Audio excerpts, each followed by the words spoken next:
Mi primera experiencia con Berserk llegó hace poco más de un año, cuando vi por primera vez la adaptación de anime de 1997 y el Golden Arc, y fue cuando terminé de ver su primera y única temporada que supe de inmediato que se había convertido en mi anime favorito. Esta era una historia de fantasía oscura que no solo estaba bella y cautivadoramente ilustrada, sino que sobre todo era convincente emocionalmente, involucrando personajes con gran profundidad psicológica y tocando varios temas existenciales por el camino.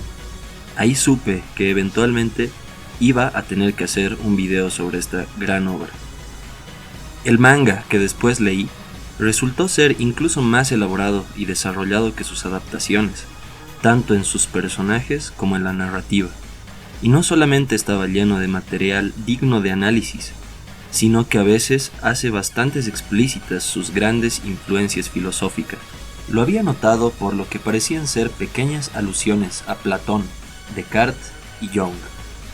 Pero la gran influencia filosófica occidental que me parecía más innegable fue la de Nietzsche. Y para nada soy el primero en señalar esto. Muchas personas ya han llevado nuestra atención al capítulo 220 del manga, que parafrasea la famosa cita de Nietzsche sobre mirar fijamente al abismo, así como el conocido monólogo de Griffith, que prácticamente expresa el ideal de Nietzsche sobre la amistad. De hecho, hay un video más antiguo en YouTube que puedes ver sobre la filosofía de Nietzsche en Berserk, que habla sobre algunos de estos ejemplos, por lo que no hay razón para que los reiteremos. De hecho, mi forma de conectar Berserk con Nietzsche en realidad llegó a través de una ruta completamente diferente. La adaptación del anime me había dejado inusualmente comprometido emocionalmente. Ya para el final de la temporada, el anime utilizó el peso de toda esta inversión emocional como un martillo para quebrar mi alma, terminando de la manera más trágica y devastadora posible.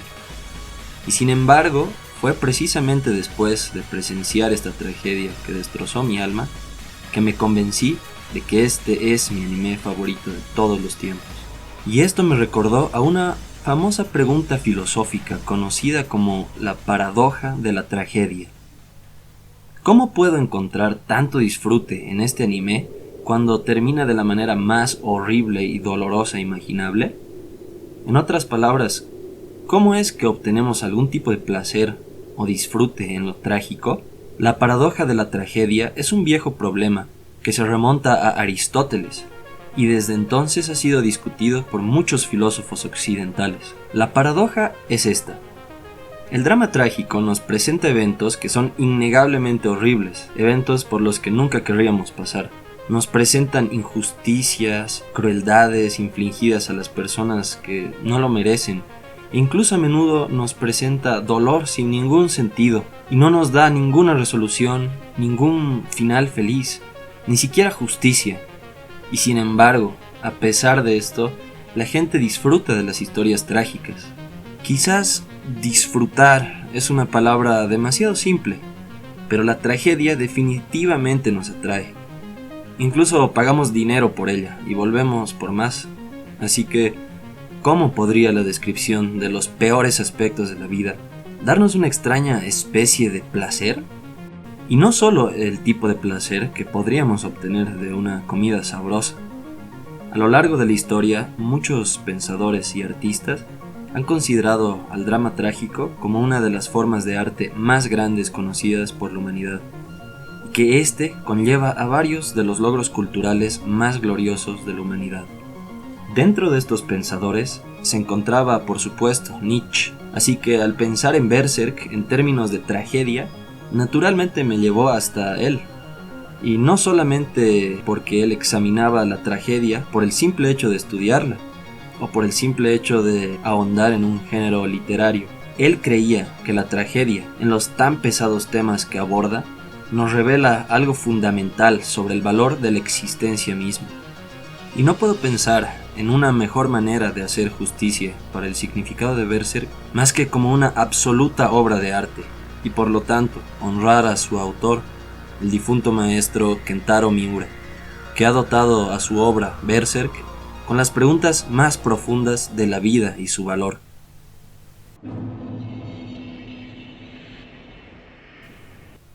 Ahora, la adaptación de 1997 de Berserk solo tuvo una temporada y por lo tanto cubre solo una pequeña parte de la historia total contada en el manga.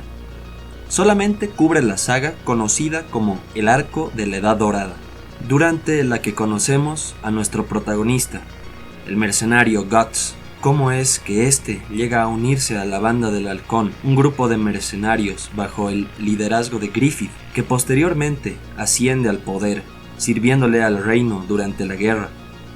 La saga termina con un horrible evento conocido como el Eclipse, que marca el final de la posición de Guts en la Banda del Halcón. Esto solo cubre 12 de los 40 volúmenes del manga, pero me estoy enfocando en él por ahora, no solo porque haya sido mi primera experiencia con Berserk, sino porque este arco involucra una narrativa extremadamente bien desarrollada que más que cualquier otro arco en Berserk está estructurado como un drama trágico. El Eclipse, evento con el que termina este arco, es infamemente espantoso y devastador y destroza todos los lazos emocionales creados hasta ahora. Y Guts, quien hasta ahora ha sido un símbolo de fuerza y resistencia, se encuentra reducido a un estado de completa impotencia y desamparo. Y esta es la verdadera nota trágica en la que termina la adaptación de los 90. Pero no solo es el final tan infeliz lo que hace que el arco de la Edad Dorada sea comparable a un drama trágico, sino que también encontramos otros temas trágicos muy claros presentes. Al observar la tragedia griega del erudito Sófocles, Edipo Rey, Walter Kaufmann, un estudioso de Nietzsche, identifica 5 temas que, según él, son comunes en las tragedias griegas en general, y todas estas son compartidas por Berserk también.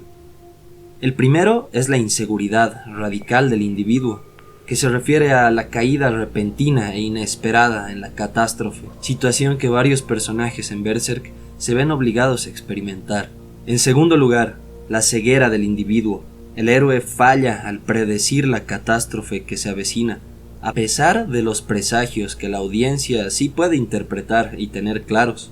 Guts también falla completamente al intentar predecir su destino, incluso habiendo sido advertido con anticipación.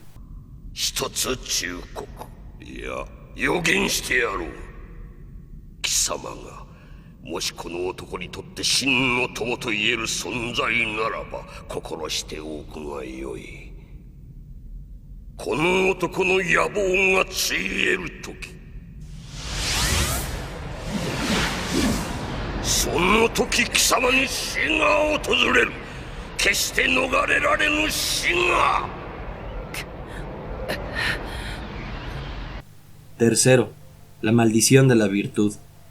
Esto se refiere a los casos en los que el héroe produce consecuencias desastrosas simplemente por tratar de ser virtuoso. En Berserk, Guts está decidido a realizar ciertas acciones virtuosas, como la independencia y cumplir con un exigente ideal de amistad. Y es precisamente persiguiendo estas virtudes que eventualmente se crean las condiciones previas para la catástrofe. Cuarto, preguntas sobre la justicia. Berserk, como muchas tragedias, nos presenta un mundo carente de toda ética, amoral, incluso malvado, lo cual nos lleva a cuestionarnos la naturaleza y la posibilidad misma de la justicia en este mundo. Y finalmente, la inevitabilidad de la tragedia, la idea de que la catástrofe y la tragedia al final son inevitables. Como el mismo Nietzsche escribe, las tragedias tienen que ver con lo que es incurable, ineludible, inescapable en el destino y el carácter del hombre. Este quinto tema podría llamarse simplemente fatalismo, y este se enfatiza especialmente en Berserk. Cada episodio del anime de 1997 comienza recordándonos: この世界には人の運命を司る何らかの超越的な律、神の手が存在するのだろうか。少なくとも人は自らの意志さえ自由にはできない。 En este caso, el fatalismo significa que el héroe no tiene control sobre el curso final de los acontecimientos. Lo que Berserk suele enfatizar es específicamente un tipo determinista de fatalismo, la idea de que los acontecimientos han sido predeterminados, decididos de antemano por las leyes de la causa y el efecto. El héroe trágico, por mucho que luche y se resista, en última instancia se verá impotente para cambiar el curso de la historia. Este elemento es particularmente famoso en la obra Edipo Rey, donde el mismo intento de evitar una profecía trágica conduce al protagonista a la realización de esa misma profecía. Y no me malentiendan, pero durante la realización de este video he tenido el placer de leer la obra de Edipo Rey, considerada como una de las obras trágicas literarias más grandes de todos los tiempos. Es la mitad de buena que Berserk. Pero continuando, la inevitabilidad del destino en el arco de la Edad Dorada se acentúa incluso por el orden en el que se nos cuenta la historia, tanto en el manga como en la adaptación de anime. Ambos comienzan en un punto posterior a la línea del tiempo, un periodo de tiempo después del arco de la Edad Dorada, donde vemos a Guts viajando solo, hastiado e insensible, faltándole un brazo y un ojo, y marcado por una marca maldita. Y cuando Guts se encuentra brevemente con Griffith, su reacción es la de pura furia asesina. Luego volvemos al pasado y llegamos a conocer a un joven y mucho más esperanzado Guts. Experimentamos su viaje a lo largo del arco de la Edad de Oro, hasta cierto punto sabiendo cómo será su futuro. Sabemos desde el principio mismo que pase lo que pase en medio, una tragedia va a ocurrir, transformando a Guts de esto a esto. Y la maldición que eventualmente lo marca como una víctima del sacrificio sirve como un símbolo de la crueldad del destino y por tanto un símbolo de su lucha contra este mismo. Este fatalismo hace que la paradoja de la tragedia sea aún más evidente, y ya que el final trágico es inevitable y nosotros lo sabemos, entonces el drama trágico no puede ni siquiera costearnos el confort de la esperanza. Entonces, ¿por qué a la gente le gusta tanto el drama trágico?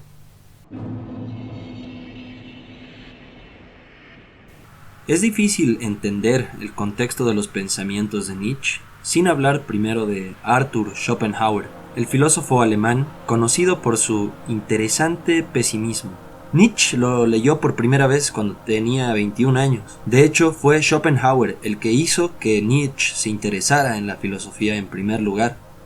Schopenhauer influenció no solamente la inquietud de Nietzsche sobre el valor de la existencia, sino también su entendimiento sobre la tragedia. Schopenhauer ensalza la tragedia como la más alta forma de arte literario, la cumbre del arte poético, como él lo llamaba. Como él mismo escribió, el propósito de este tan alto logro poético es la descripción del lado terrible de la vida.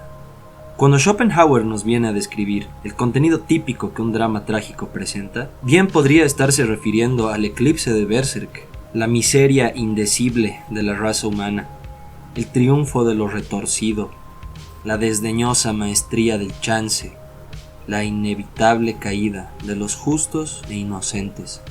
Todo esto se nos es presentado. Schopenhauer tomaba esta representación desde este terrible punto de vista de la vida como un reflejo mucho más claro y preciso del mundo y la vida que los que podemos encontrar en cualquier otro género literario. Él admiraba el hecho de que no tuvieran finales felices, porque la expectativa de un final feliz alienta a la falsa esperanza de que perseguir los sueños y metas personales puede llevarnos hasta la felicidad eterna.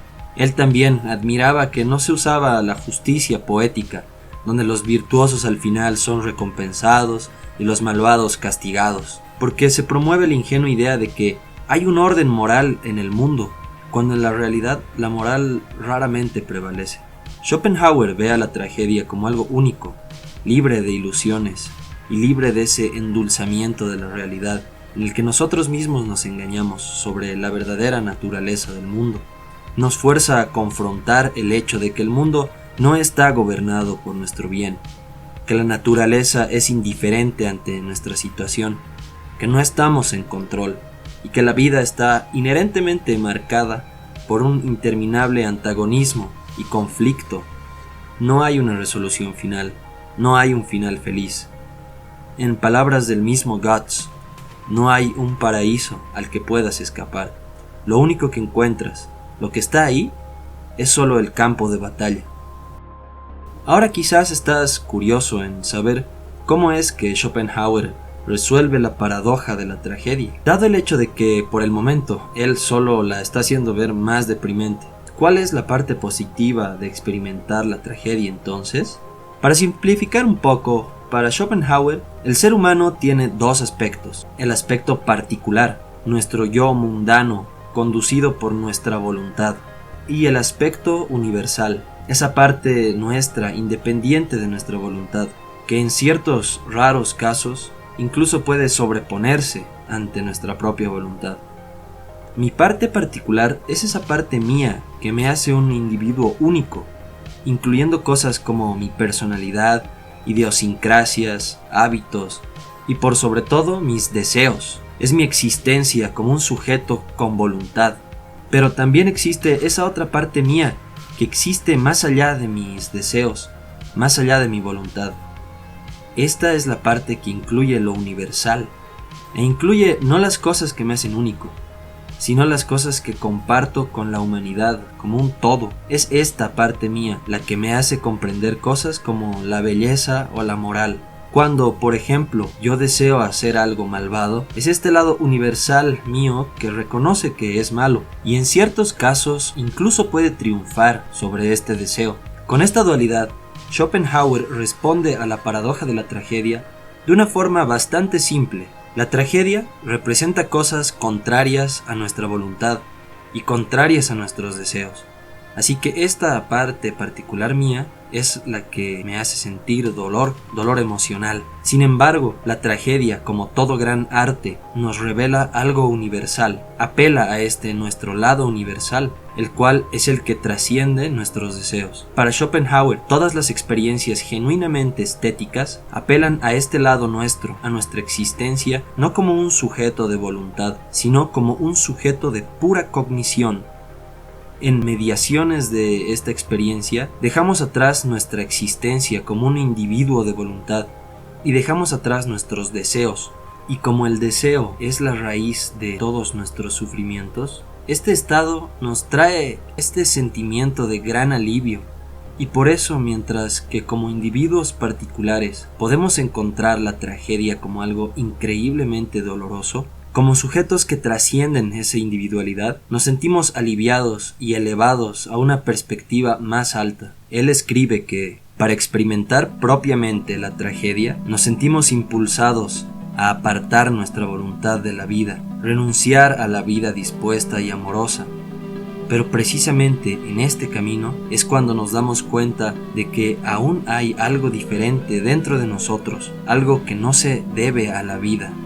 Este sobrante de lo que no se debe a la vida es lo que hemos estado llamando nuestro lado universal, y ese lado aprecia la verdad dentro de la tragedia, incluso cuando nuestro lado particular está horrorizado por él. En la mayor parte de los casos, este lado universal es solamente accesible temporalmente, pero Schopenhauer creía que, si llegaba a ser lo suficientemente poderoso, podría triunfar incluso sobre nuestro lado particular permanentemente y superar todos los deseos a través de una vida de ascetismo. La tragedia está pensada para mostrar no solamente que el mundo es horrible, sino también que la parte que sufre por ello no es la única parte dentro nuestro, sino también la parte que facilita la resignación del mundo por propia voluntad. Para Schopenhauer, este es el mejor efecto que la tragedia puede tener en nosotros. Así que él hubiera simpatizado un tanto con el hechicero Kushan, Daiba, que nos dice que la resignación es la primera lección de la vida. Él escribe: al momento de la catástrofe trágica, nos convencemos cada vez más claramente de que incluso la vida es un mal sueño del cual tenemos que despertar, que el mundo y la vida no nos permite la verdadera satisfacción y por lo tanto no son dignos de nuestro apego. Esto respectivamente nos lleva a la resignación. Así que, si Berserk me permite crear lazos emocionales tan intensos y después los hace terriblemente dolorosos a través de sus eventos trágicos, Schopenhauer vería acá una lección muy clara, que nuestros apegos no valen la pena en primer lugar. Pero pensándolo bien, la resignación no es el efecto que Berserk tuvo en mí, ni siquiera un poco, tampoco aminoró mi voluntad, aun si algo solo la intensificó. De hecho, Schopenhauer hace una admisión particularmente reveladora sobre las tragedias griegas, y es de que los héroes de las tragedias griegas sufren grandes e injustas desgracias, pero eso no los lleva a rechazar sus deseos ni a resignarse con el mundo, como Schopenhauer aconsejaría. Ni siquiera parece ser que las antiguas tragedias griegas quisieran llevar a sus audiencias a rechazar la vida y condenar la existencia. De hecho, la mítica cultura griega en general, como el mismo Schopenhauer admite, no tenían mucho de espíritu de resignación. Como él escribe, casi todas las tragedias griegas nos muestran a la raza humana bajo el terrible dominio del azar y del error, pero no la resignación que estos al traer consigo nos liberan. ¿Cómo es esto posible? ¿Cómo es que los griegos, los inventores de la tragedia, podrían no estar conscientes de su propósito final? La respuesta de Schopenhauer es bastante poco convincente. Los antiguos griegos, simplemente por su falta de desarrollo, aún no habían descubierto el propósito del género que habían inventado. Por eso mismo Schopenhauer expresa una opinión que al menos en la Alemania de sus tiempos era más que inusual, que las tragedias griegas son inferiores a las tragedias modernas, dado que las tragedias modernas están más inclinadas hacia un pensamiento pesimista y de resignación. Y aquí es cuando traemos a Nietzsche. Por mucho que él haya estado influenciado por Schopenhauer, había una cosa con la que nunca estuvo de acuerdo con él, desde los inicios de su carrera, y esto era la negación de la vida. Curiosamente, tanto Nietzsche como Schopenhauer concordaban con el gran significado e importancia del drama trágico, pero las razones por las que lo encontraban tan estupendo eran completamente opuestas. Como Nietzsche lo ve, en realidad Schopenhauer nos está revelando mucho más sobre sí mismo que sobre las tragedias griegas. El hecho de que las tragedias griegas no terminaban en una negación a la vida era para Schopenhauer una falla fundamental, pero Nietzsche lo veía al contrario, como una prueba de su grandeza, prueba de la salud y el vigor de la antigua cultura griega. Una cultura que abrazaba la lucha, el conflicto, y que los desafiaba y confrontaba lo trágico sin resignación alguna. En contraste, la sociedad occidental moderna era vista por Nietzsche como fundamentalmente enferma, cultural y psicológicamente deteriorada, y el pesimismo de Schopenhauer era solamente una manifestación de esta enfermedad. Nietzsche creía que el verdadero valor de la tragedia griega ha sido devaluado en parte porque nuestro entendimiento de esta ha sido corrompido por una cierta forma de ver el mundo, un punto de vista moralista que en Europa había tomado la forma de cristianismo, con sus elementos de pecado, culpa y maldad. A partir de ahí, todo, incluido el arte, pasó a ser juzgado a través de este criterio moral, y así los logros estéticos más significativos de las tragedias griegas fueron por lo tanto obscurecidos. Lo que es peor, estos estándares morales eran en última instancia inalcanzables como tal, y esto no solo devaluó el drama trágico, sino también la vida misma. ¿Cómo es que esto pasa? ¿Por qué los seres humanos desarrollamos estándares morales que nos llevan a condenar la vida? Esta es una pregunta que vale la pena plantearse, y nos las es planteada no solo por Nietzsche, sino también por Berserk.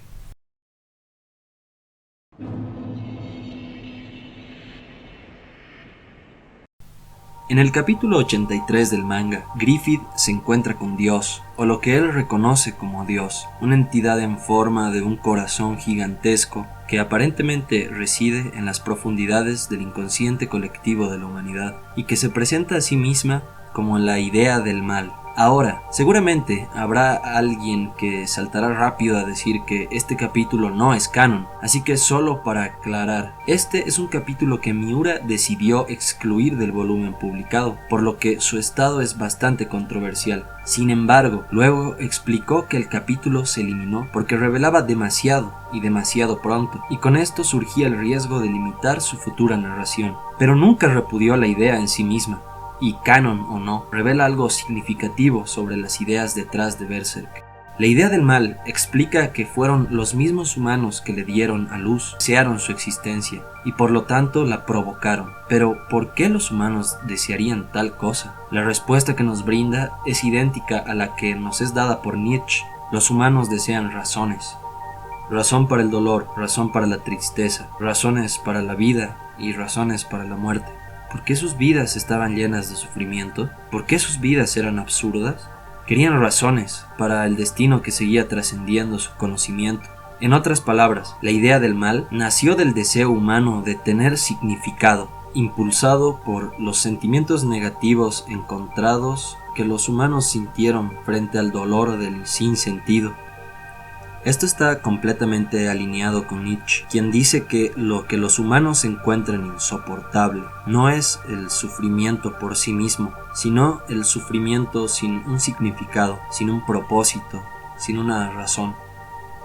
La cosmovisión cristiana, con sus elementos del bien, del mal, la culpa, el pecado, el arrepentimiento, se extendieron tan efectivamente a lo largo del mundo, en parte porque le dio a las personas una razón del por qué sufren. Sufres porque eres un pecador, porque hay maldad en ti. En otras palabras, sufres porque mereces sufrir. Así, esto llevaba a la gente a culparse de su propia miseria, pero al mismo tiempo sentir alivio ante la idea de que al menos el sufrimiento no fue sin sentido, es parte del plan de Dios y es necesario por el bien del arrepentimiento y la salvación. Pero aquí es donde notamos que se empieza a crear un ciclo que se perpetúa a sí mismo. Sufrimos, entonces le damos significado al sufrimiento considerándonos pecadores. Pero al vernos a nosotros mismos como pecadores, somos conducidos a creer merecer aún más sufrimiento. Pero esto solo sería aún mayor prueba de que somos pecadores. Así es como funciona la idea del mal. ¿Y cómo es que se autorrefuerza? Existe para hacer más llevadero el sufrimiento, pero al mismo tiempo justifica el infligir más sufrimiento, y por lo tanto expande la razón de su propia existencia. Puede que la idea de pecado pueda ser una invención, pero una vez que está completamente establecida en nuestra vida psicológica y cultural, va adquiriendo cada vez más la apariencia de un Dios por el cual estamos dispuestos a soportar e infligir el mayor de los sufrimientos. Pero para Nietzsche, esta aún no es la historia completa. La moral cristiana está impulsada no solo por el deseo de significado, sino también por algo más insidioso, el deseo de venganza, llevado por el resentimiento y el rencor.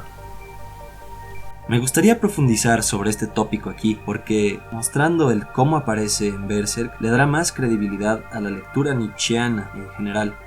En la genealogía de la moral, Nietzsche nos presenta un análisis de lo que él llama la moral de esclavo, de la cual la moral cristiana es solo una posible manifestación, aunque una particularmente influyente y dominante. El libro contiene una especie de modelo o narración generalizada de cómo surge y funciona la moral de esclavo. La narración comienza con los sectores más oprimidos de la sociedad, los esclavos, que no solamente tienen que soportar grandes cantidades de sufrimiento, sino que también experimentan una completa falta de autonomía y poder, envidian a los gobernantes de la sociedad, en otras palabras, los maestros. Cada vez que se sienten agraviados por estos, desean tomar represalias, pero no tienen el poder para hacerlo, y como el deseo de represalia no puede ser satisfecho o descargado, se pudre en las profundidades de la psique, volviéndose más complejo y penetrante. El deseo de revancha se convierte en sed de venganza, y esta sed de venganza insatisfecha produce un resentimiento cada vez mayor. Eventualmente, el resentimiento de los esclavos se vuelve tan intenso y poderoso que se vuelve creativo, tanto que se satisface a sí mismo mediante la creación de un nuevo sistema de valores totalmente resignificado, el cual invierte el sistema de valores de los amos y convierte todas las cosas que los amos valoran, como la riqueza, el sexo, la buena comida, el poder, en vicios. El deseo de la riqueza se vuelve avaricia, el deseo por la buena comida se vuelve gula, el deseo sexual se convierte en lujuria, y así. Y como los amos tienen acceso a estas cosas, aparecen ahora como pecadores, convenientemente, porque los esclavos no tienen acceso a estas cosas. Entonces sus desventajas se convierten ahora en virtudes. Puedo carecer de las cosas que tienen los maestros, pero esto solamente es porque soy virtuoso. No necesito buena comida ni riquezas, porque soy templado. No necesito sexo, porque soy puro. No necesito poder, porque soy humilde. Y en lugar de venganza, creo en poner la otra mejilla. Sin embargo, Nietzsche argumenta que todo esto es una mentira, una justificación autoengañosa. De hecho, incluso están motivados por las mismas cosas que condenan. Y todo este sistema de valores está impulsado por la sed de venganza. La prueba de esto está en la idea del infierno. Si uno estuviera verdaderamente libre de venganza, ¿por qué alguien obtendría satisfacción en la idea de que los enemigos de uno arderán en el infierno por toda la eternidad? Así es como el resentimiento se vuelve creativo. Produce una forma imaginaria de venganza, una inversión de la realidad. Puede que sea débil en este mundo y mi enemigo sea poderoso, pero en el próximo mundo yo estaré en el cielo y mi enemigo arderá por toda la eternidad. Este es el resentimiento en el corazón de la moral de esclavo, y los esclavos pueden presentarse como humildes e indulgentes, pero Nietzsche cree que todos los seres humanos tienen un impulso a la agresión, incluso si esta agresión se vuelve contra uno mismo. El asceta cristiano puede afirmar estar libre de ira, pero por dentro satisface un impulso subyacente a la agresión, como cuando, por ejemplo, se azota a sí mismo como acto de penitencia, o peor aún, cuando amenazan a las personas con la condenación eterna. Antes del advenimiento de la moral de esclavos, los amos podrían haber sido crueles, insensibles, violentos, de las formas más vulgares posibles. Pero se necesita desarrollar un estado de venganza especialmente cruel, como para imaginar a tus enemigos experimentando una eternidad de tortura extrema y de paso desarrollar un sistema de creencias para apoyar este pensamiento, algo tan grande como la idea del mal, algo tan siniestro como el eclipse.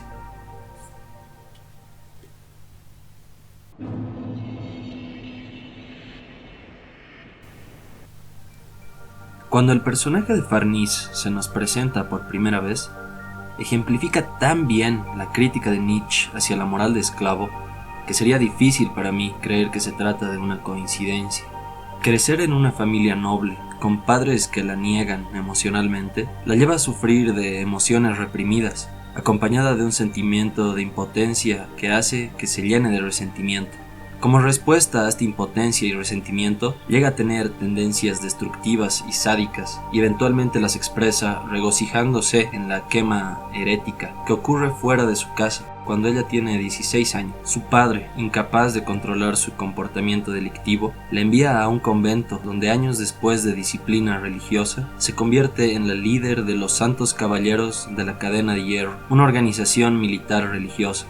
Y es en este puesto que ella comienza a perseguir a los herejes acusados y a quemarlos. Tomemos en cuenta que ella todavía está siendo impulsada por el mismo resentimiento e impotencia que hacían de ella una niña difícil, y ahora compensa sus sentimientos de impotencia quemando a los herejes, un acto que ella también disfruta ya que satisface su impulso sádico. Sin embargo, ahora su comportamiento es respaldado por la Santa Sede, una importante organización religiosa que le otorga no solo una legitimación institucional, sino también una justificación moral. Esto le permite convencerse a sí misma de que actúa solo por deber religioso y que las personas a las que hiere merecen sufrir por ser malvados.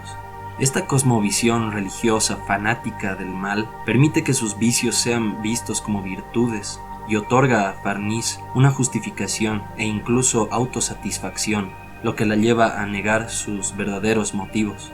En esta etapa de la historia, Farnese ejemplifica exactamente el tipo de hipocresía que Nietzsche identifica en la moralidad de esclavo. Esta es la hipocresía personificada en la persona piadosa, puritana, que denuncia el deseo egoísta y el placer sensual como pecaminosos, pero que de hecho es impulsado precisamente por estas mismas cosas. Cuando castigan a las personas por ser pecaminosas, satisfacen sus impulsos agresivos, incluso obtienen placer sensual de ello. Cuando asustan a la gente con la amenaza de la condenación eterna, satisfacen su sed de venganza. Y mientras creen estar actuando en nombre de Dios, están satisfaciendo su necesidad de sentirse poderosos. Nietzsche aquí lo expresa increíblemente cuando dice que en el cristianismo, por ejemplo, por más de que se ha renunciado a los deseos sexuales, la sensualidad no desaparece, sino que perdura en una extraña forma vampírica y lo atormenta con disfraces repulsivos. Esto se lleva al extremo en Mosgus, un inquisidor religioso devoto de la Santa Sede, que viaja con un grupo de torturadores y está dispuesto a utilizar la tortura con poca o ninguna vacilación. Por supuesto, al hacer esto, afirma estar actuando según la voluntad de Dios, usando la tortura como una forma de limpiar a la gente del mal. Sus discípulos están conformados por personas marginadas, rechazadas por la sociedad debido a sus desfiguraciones. Esto se presenta como uno de los aspectos aparentemente redentores de Mosgus, que, empleando a la gente rechazada por la sociedad, los dota después de significado y les enseña a no odiarse a sí mismos. Pero como Nietzsche nos muestra, de todas formas, vemos que no es la buena voluntad o la empatía lo que impulsa a una persona como Mosgus, sino que emplea a marginados porque los resentimientos que estos albergan pueden cultivarse y convertirse en un fanatismo violento. Junto con sus impulsos sádicos, tanto Mosgus como Farnese ejemplifican también impulsos masoquistas. Mosgus practica lo que él llama postración, un ritual en el que cae boca abajo al suelo como muestra de su sumisión a Dios, así como Farnese cuando la vemos autoflagelándose. Esto tiene mucho sentido, como Nietzsche argumenta, cuando nuestros impulsos agresivos no encuentran una liberación externa, se vuelven hacia adentro contra nosotros mismos, y así podemos satisfacer nuestros impulsos agresivos a través de la autolesión. Al mismo tiempo que los fanáticos como Farnese y Mosgus pueden encontrar significado en este acto debido a su creencia de que ellos, al igual que todas las personas, también son pecadores y por lo tanto merecen sufrir, en orden de afirmar una visión del mundo que satisfaga una mayor cantidad de impulsos reprimidos. Están dispuestos a condenarse incluso a sí mismos como pecadores ante los ojos de Dios. Cuando Farnese es testigo por primera vez del ataque de una horda de demonios, encuentra la experiencia tan aterradora e incomprensible que es incapaz de procesarla psicológicamente. Su sistema de creencias se rompe y sus mecanismos psíquicos son incapaces de procesar el evento. Su quiebre mental nos es simbolizado en la historia, en el momento en el que es poseída por un demonio. El demonio, que le habla representado como una voz interior, nos confirma plenamente la lectura nietzscheana de su psique. El demonio le dice que, por más de que no pueda revelarlo, dentro de ella yace un oscuro deseo, una lujuria mórbida, y que sus acciones están siendo conducidas por este gran deseo, como cuando azotaba a Guts o como cuando se azotaba a sí misma.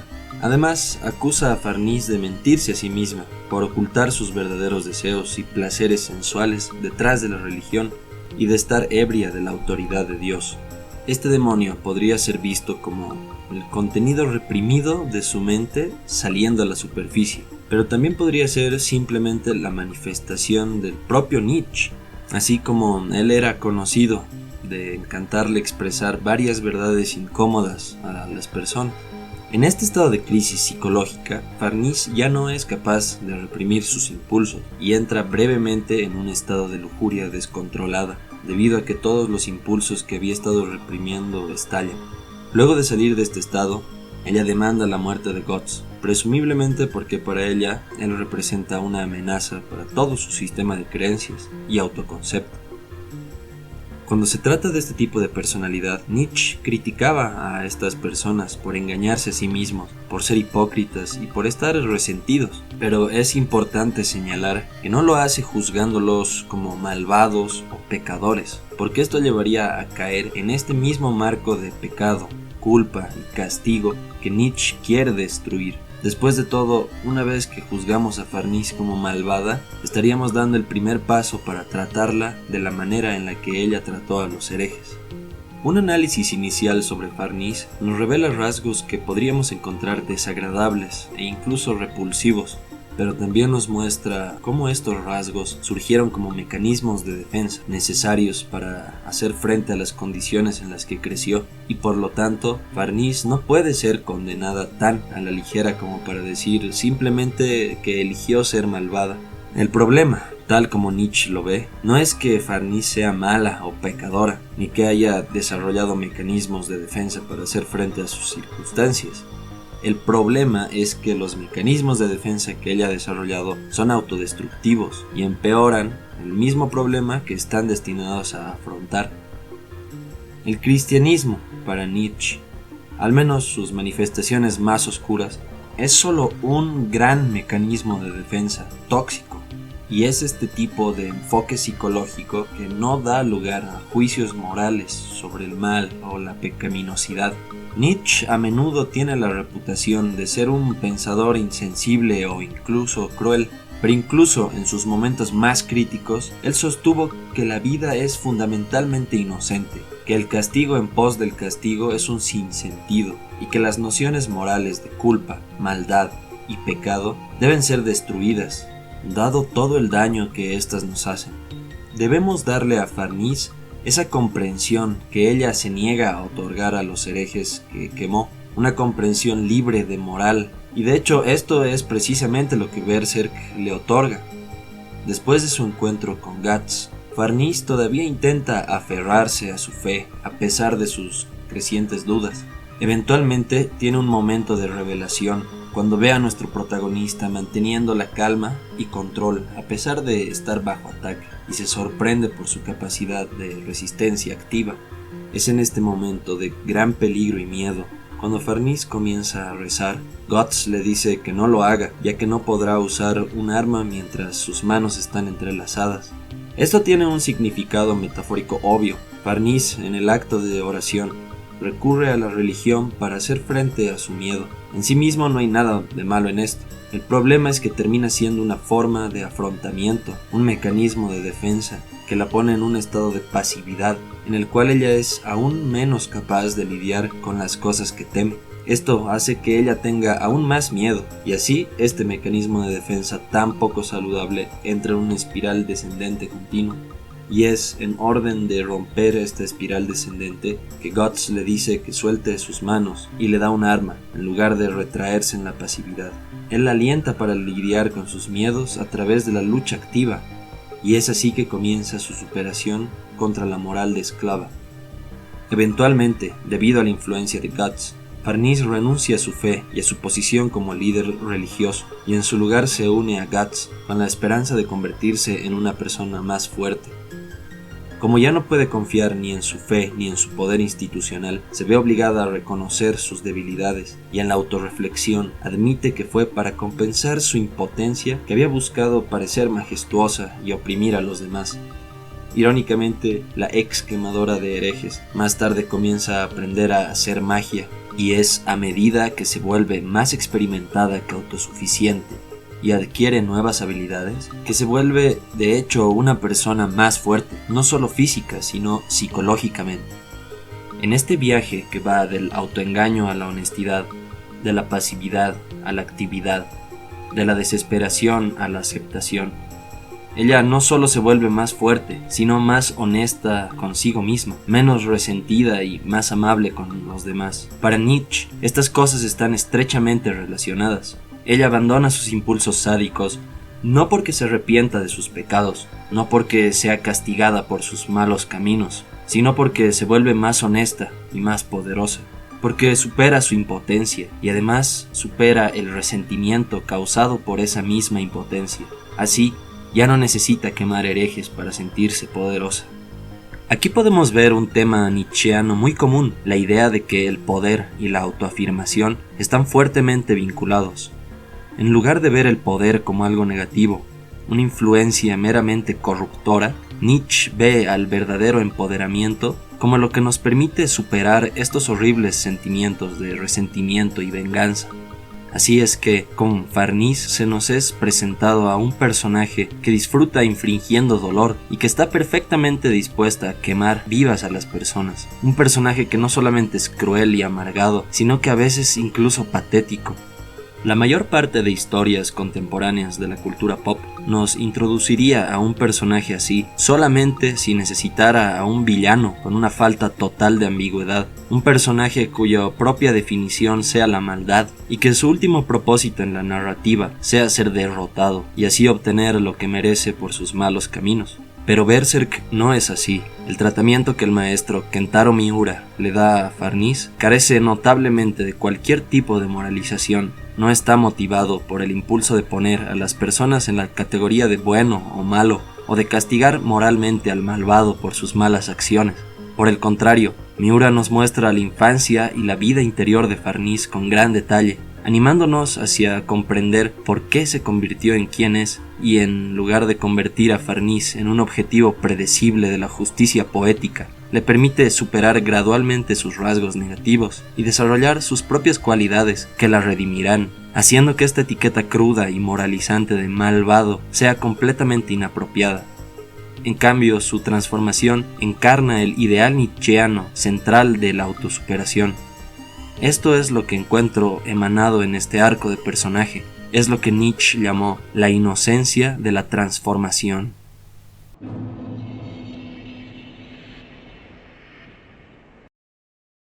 Entonces, comenzamos con la discusión sobre la tragedia y su relación con el problema universal del valor de la existencia, y terminamos desviándonos hacia un análisis psicológico de un solo personaje. Pero estos temas no son ajenos entre sí.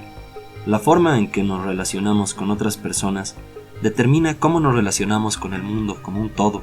Si nuestra experiencia de la vida está manchada por un resentimiento constante, y si el pecado es uno de los principales estándares a través de los cuales nos entendemos a nosotros mismos y a los demás, es poco probable que tengamos un juicio instintivamente positivo de la vida y del mundo en general.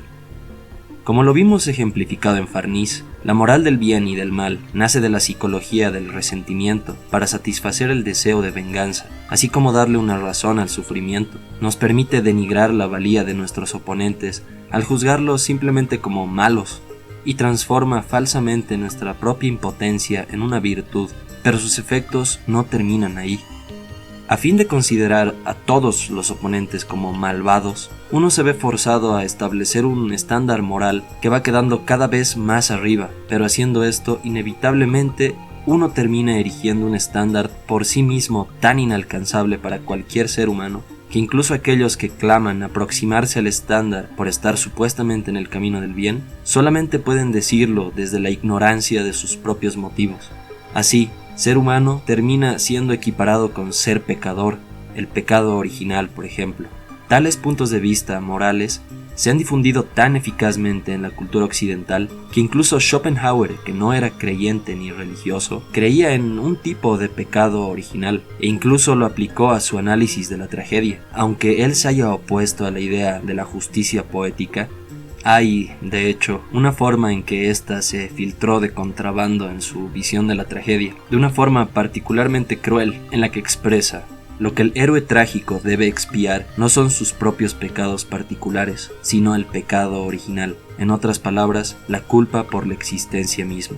En otras palabras, el sufrimiento al final está justificado porque la existencia misma es pecaminosa. Podemos ver aquí muy claramente la corrupción que ha ido sufriendo la tragedia a manos de los estándares morales que Nietzsche repudiaba. Al final, lo que nos queda es un conflicto entre nuestros ideales morales por un lado y la vida terrenal en la que vivimos por otro.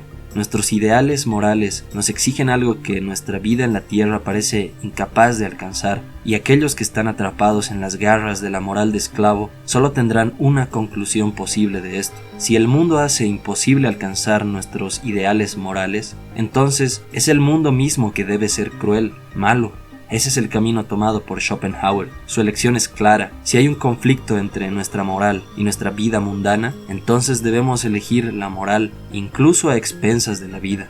Nietzsche toma el camino opuesto. No hay mayor valor para él que la aceptación y el envigorecimiento de la vida. Y si nuestros ideales morales entran en un conflicto con nuestra existencia terrenal, a tal punto de hacernos devaluar la vida, Entonces son estos ideales morales los que deben ser abandonados, y no nuestro apego a la vida. Schopenhauer había descrito el mundo como caracterizado por una lucha y un conflicto sin fin, como doloroso, irracional y marcado por la impermanencia. Nietzsche estaba de acuerdo con esto, y elogió a Schopenhauer por su excepcional honestidad al describir la naturaleza de la vida. En lo que nunca estuvo de acuerdo fue con el juicio de valor de Schopenhauer con respecto a la vida. Podría decirse que el objetivo existencial de Nietzsche es tanto reconocer que la vida es realmente tan dolorosa como lo dijo Schopenhauer, como también digna de vivirla, amarla y afirmarla, en oposición a la idea de que la humanidad es pecaminosa o que el mundo material es malo. Nietzsche proclama la inocencia de convertirse, the innocence of becoming. La vida por sí misma es fundamentalmente inocente, y es el ser humano en particular quien le atribuye pecaminosidad a la misma. Son los propios seres humanos los que le dan la apariencia de ser algo culposo.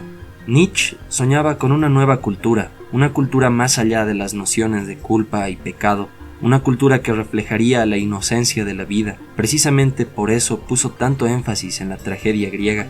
Para él, la tragedia griega era un ejemplo de una forma de arte que miró a la cara a los horrores de la vida y sin embargo permaneció libre no solo de la tibieza y resignación del mundo, sino también de esa obsesión cristiana hacia la culpa, el mal, el pecado. Y es por eso que esperaba un renacimiento moderno de la tragedia, una forma de arte que reafirmara la vida de nuevo. Para mí, Berserk es un ejemplo de algo así, una tragedia moderna que expresa la inocencia del devenir, del ser, que no se basa en juicios morales, simples y crudos, ni en la división de personas en buenas y malas. Y cuando la categoría de mal aparece, lo hace en la forma de la idea del mal. No aparece como un hecho necesario del mundo, ni una parte inherente de la vida, sino precisamente como algo creado por el ser humano. La idea del mal no siempre existió, y podemos especular que hay un futuro dentro de Berserk, donde la idea del mal ha sido vencida, y los humanos viven sin ella. El mismo Nietzsche creía que la noción moral del mal no siempre existió, tuvo que ser inventada, y por eso espera que llegue el momento en el que podamos liberarnos de esta invención. Para Nietzsche, la moral se ha convertido en un obstáculo para la afirmación de la vida, pero si no podemos afirmar la vida según los estándares morales, entonces, ¿cómo podemos afirmar la vida? Es esta pregunta que la tragedia viene a respondernos.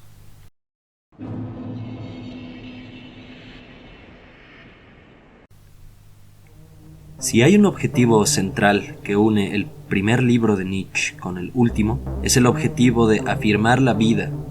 Según Nietzsche, esto solo puede hacerse estéticamente. Nuestra más alta dignidad radica en nuestra importancia como obras de arte, ya que solo como fenómeno estético es que la existencia y el mundo están eternamente justificados. Según los estándares de moralidad, el mundo es cruel e injusto. Según los estándares de la verdad y el conocimiento, parece oscuro y elusivo, sino engañoso. Pero si vemos el mundo según los estándares del arte, todas las cosas pueden parecer hermosas. El arte es único por esta capacidad, nos permite tomar incluso las partes más horribles y dolorosas de la vida, y sin embargo transformarlas en algo valioso y afirmativo, incluso hermoso, divino, y es esto lo que Nietzsche creía que era la función del drama trágico. Las tragedias griegas nos presentaban los horrores de la vida, no para condenar la vida como había pensado Schopenhauer, sino para celebrar la vida, incluso frente a la cara de sus horrores. Es por eso que fue tan central en el proyecto existencial de Nietzsche, desde el primer libro que publicó, titulado El nacimiento de la tragedia, hasta el último que publicó, en el que se autodenominaba el primer filósofo trágico. Es claro que cuando describe su pensamiento como trágico, esto de ninguna manera implica que su filosofía sea pesimista, negadora de la vida o cínica. Por el contrario, define la tragedia como el supremo arte de decirle sí a la vida. Él escribe, la tragedia está tan lejos de probar algo sobre el pesimismo helénico, en el sentido del término de Schopenhauer, que de hecho sirve como la refutación decisiva y el contraejemplo perfecto del pesimismo schopenhaueriano. Decirle sí a la vida, en sus más extraños y duros problemas, la voluntad de vivir regocijándose en su propia inagotabilidad a través del sacrificio de sus tipos más altos, eso es lo que llamo dionisiaco, Ese es el puente que encontré a la psicología del poeta trágico. Él crea, no para escapar del horror y la lástima, sino, en cambio, para sobreponerse al horror y la lástima, para que tú puedas regocijarte en el gozo eterno de convertirte, el gozo que incluye hasta el eterno gozo de negar. Aquí Nietzsche menciona lo dionisiaco y se refiere por supuesto al dios griego del vino, Dionisio, cuyas fiestas llevaron al nacimiento del teatro griego. Nietzsche dio a Dionisio como el representante mítico de la tragedia griega, argumentando que su esencia derivaba de los rituales y las ceremonias de cultos y religiones dionisiacos, en los que la vida se celebraba y afirmaba en su totalidad, a menudo a través de experiencias de éxtasis, frenesí, intoxicación y locura. A veces se describe a Dionisio como el dios de los opuestos, en el que los elementos en conflicto se unifican. A menudo se le asocia con la muerte y la destrucción, pero también con el renacimiento y la fertilidad. Es simbolizado por la vid y el vino, pero también por la hiedra venenosa. Tiene a un dios por padre y a una mujer mortal como madre. Él representa tanto la divinidad como la mortalidad. Parte del por qué Nietzsche le dio a Dionisio tal importancia es porque Dionisio expresa la inseparabilidad de la alegría embriagadora y el sufrimiento. El sufrimiento y renacimiento de Dionisio se enfatizaron particularmente en la religión órfica, en la que se decía que Dionisio fue despedazado por titanes, pero que luego resucitó y proporcionó a la humanidad su alma o chispa divina. Al final de su carrera, Nietzsche presentó la oposición entre Dionisio y Jesucristo, ambos mártires religiosos para quienes el sufrimiento es esencial, pero que representan dos actitudes opuestas al sufrimiento. El cristiano sufre con la esperanza de alcanzar una experiencia santa y eterna, pero para Dionisio la existencia ya es santa por sí misma, suficientemente santa como para justificar incluso una cantidad monstruosa de sufrimiento. Diría que es solo por la cantidad monstruosa de sufrimiento presente en Berserk que también encontramos momentos en los que la simple existencia, en sus detalles más triviales, parece irradiar con alegría. Un momento tan simple como Guts mirando la puesta de sol, sin sentir miedo alguno hacia la noche que se avecina. Me parece que esta simple imagen captura por sí sola la afirmación de la vida. Curiosamente, hay algunas similitudes entre Dionisio y Guts.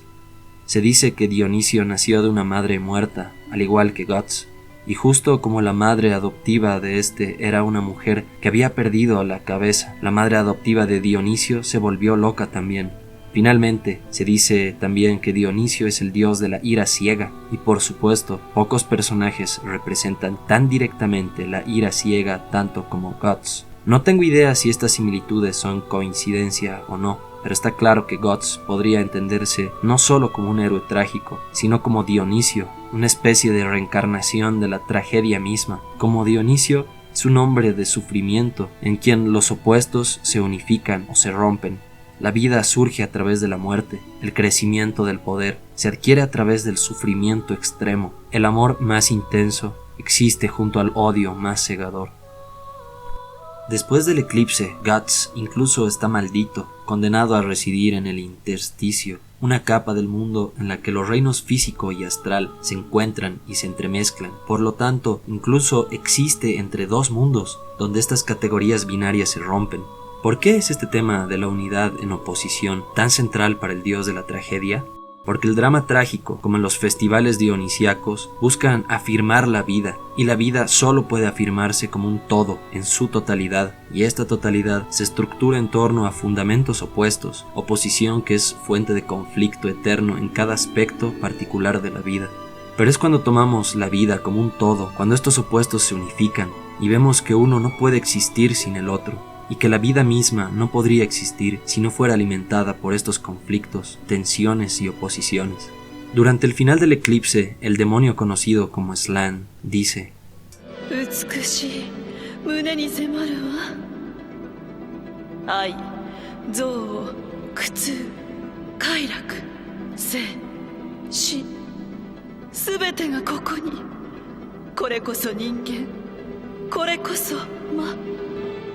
Aquí, el comentario de Slan, tan cruel como es dadas las circunstancias, es realmente análogo a lo que nosotros como audiencia podríamos decir en relación a Berserk como una obra trágica de arte. En un solo arco nos presenta la vida y la muerte en todas sus oposiciones. Podemos apreciar Berserk como una obra de arte que encapsula la totalidad de la vida, así como Slan aprecia el eclipse por esa misma razón. Ahora podemos entender un pasaje del Crepúsculo de los ídolos de Nietzsche, en el que se plantea el ideal de un espíritu libre que se para en medio del mundo con un fatalismo alegre y confiado, con la creencia de que solo el individuo es responsable, que cada cosa se redime y se afirma en el todo. Una creencia como esta es la más alta de todas las creencias posibles. Es bautizado con el nombre de Dionisiaco. Aquí podemos ver el espíritu del filósofo trágico. Incluso aunque la tragedia no sea explícitamente mencionada, él menciona el fatalismo, un tema común en la tragedia griega, y equipara a Dionisio con la capacidad de encontrar la redención en la totalidad de la vida. Y esta totalidad siempre contiene dentro de sí misma tanto la vida como la muerte, la felicidad y el sufrimiento, la creación y la destrucción. Implica la afirmación del fallecimiento y la destrucción, que es crucial para una filosofía dionisiaca. Decirle sí a la oposición y a la guerra. Ser. La tragedia afirma precisamente aquellas cualidades que Schopenhauer vio como razones para negar la vida. Para Nietzsche, la tragedia bien hecha tiene efectos reafirmadores de la vida en al menos dos formas. En primer lugar, nos presenta una belleza que brilla a pesar de todo sufrimiento. Muestra el sufrimiento como elemento necesario a la belleza, y por lo tanto nos enseña a través de medios estéticos que la existencia del sufrimiento no es una objeción a la vida. Como Walter Kaufmann escribe, si hay más miseria en Lear y Hamlet, Edipo y Agamenón que en nuestra propia experiencia, habrá también una belleza incomparable. La tragedia nos hace sentir que el sufrimiento no es una objeción insufrible a la vida, que hasta las peores desgracias son compatibles con la mayor de las bellezas. Segundo, si nos identificamos con el sufrimiento que narra la historia trágica, nuestra identificación no termina ahí. Nos identificamos también con la valentía, virtud y nobleza que describe la historia, y nos identificamos con la forma hermosa en que se nos presenta. En otras palabras, nos identificamos no solo con el individuo que sufre, también con la nobleza de la vida como tal, e incluso si individuos particulares en una tragedia perecen, la vida misma continúa triunfante y hermosa, y compartimos su poder inagotable. En palabras de Nietzsche, la tragedia nos muestra que, a pesar de todos los cambios, la vida es un fondo indestructiblemente poderoso y jubiloso. Lejos de conducirnos a la resignación, esto de hecho puede llevarnos a sentirnos envalentonados, vigorizados en nuestra identificación con las fuerzas de la vida. Por todas estas razones, estoy convencido de que Berserk es trágico, no en el sentido de Schopenhauer, sino en un sentido extremadamente nietzscheano. Puede ser doloroso y desgarrador, pero nunca lo describiría como algo que se calla ante esto, o que promueva la resignación o la rendición. En todo caso, es lo opuesto. En un punto en el manga, Guts recibe el apodo de El Luchador, y su carácter es precisamente un llamado a nunca ceder a la resignación, sino a luchar más allá de todos los límites, incluso cuando parece abrumadoramente inútil, incluso cuando los dioses son nuestros oponentes. Incluso si se nos dice que las mismas leyes de la causalidad están trabajando en contra nuestra. Es innegable que Guts es un héroe trágico de la variedad nietzscheana, pero no es solamente el personaje de Guts el que le da a Berserk su vitalidad. Su arte visual, por sí solo, es tan grande y vigoroso que revela un fantástico exceso de vida, como Nietzsche lo llama.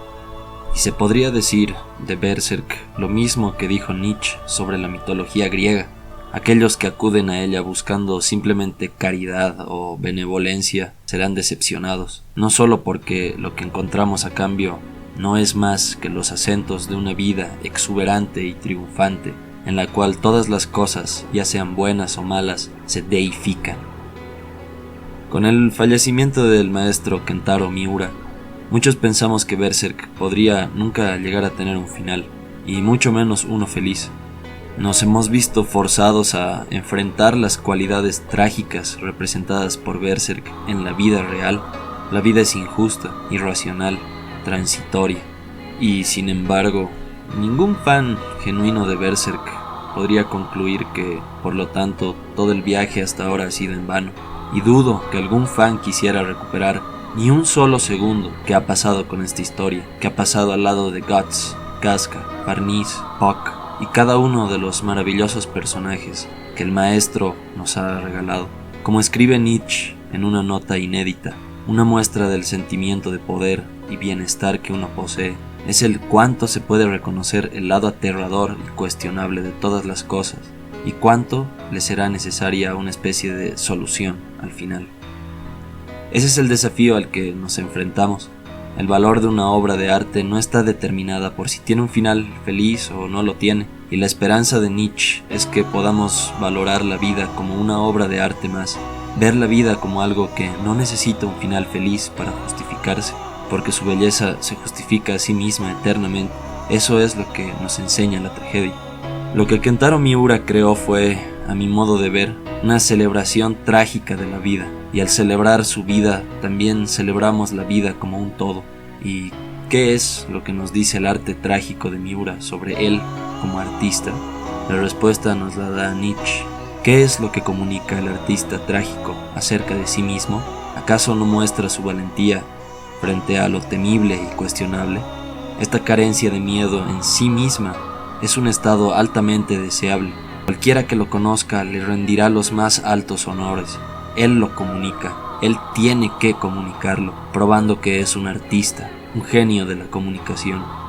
El coraje y la libertad de afecto frente a un enemigo poderoso, a la cara de una dificultad sublime, mirando a los ojos a un horrible problema.